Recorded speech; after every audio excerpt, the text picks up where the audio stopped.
ఏంటైనా సచ్చన ఎప్పుడు ఈ డంబెల్స్ అని హెవీగా వర్కౌట్ చేస్తుంటావు, దీంతో పాటు బెంచెస్ ఉంటాయి, హోమ్ జిమ్ సెటప్ ఉంటుంది, మన దగ్గర ట్రెడ్మిల్ సెటప్స్ ఉంటాయి అండ్ సైకిల్ సెటప్స్ ఉన్నాయి. ఇలాంటివి ట్రై చేయలేవా? ఇవన్నీ కొనాలంటే పైసలు ఎన్ని నుంచి వస్తాయన్నా? నాకున్న శాలరీ తోటి ఇవన్నీ అవుతాయా?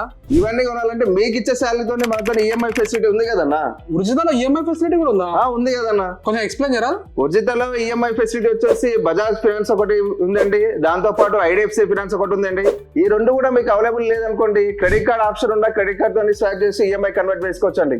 అన్నప్పుడు కొంతమంది శాలరీ 10,000 15,000 ఉంటది కదా, వాళ్ళకి ఎట్లా ఉంటుంది అన్న? మరి 10,000-15,000 ఉంటే కూడా ఏంటంటే వాళ్ళ సివిల్ స్కోర్ బాగుంటుంది, అంటే ట్రాక్ బాగుంటాయి, చెక్ బౌన్స్ లేకుండా ఏంటంటే వాళ్ళకు కూడా ఈఎంఐ ఫెసిలిటీ వస్తుందరా. ఓ సూపర్ అన్న. సో చూసారు కదా, మన ఉర్జిత ఫిట్నెస్ లో మీరు జిమ్ ప్రొడక్ట్స్ కొనాలి, ఇప్పుడు డబ్బులు లేవని చెప్పేసి ఆలోచిస్తున్నట్లయితే మన దగ్గర ఈఎంఐ ఫెసిలిటీ కూడా అవైలబుల్ ఉంది. సో మీరు డైరెక్ట్ స్టోర్కి వచ్చేసి మీకు నచ్చిన ప్రోడక్ట్ని ఈఎంఐగా తీసుకొని మీరు మంత్లీ పే చేసుకోవచ్చు. సో ఇలాంటి మరెన్నో వీడియోల కోసం మన ఉర్జిత ఫిట్నెస్ని ఫాలో అవ్వండి.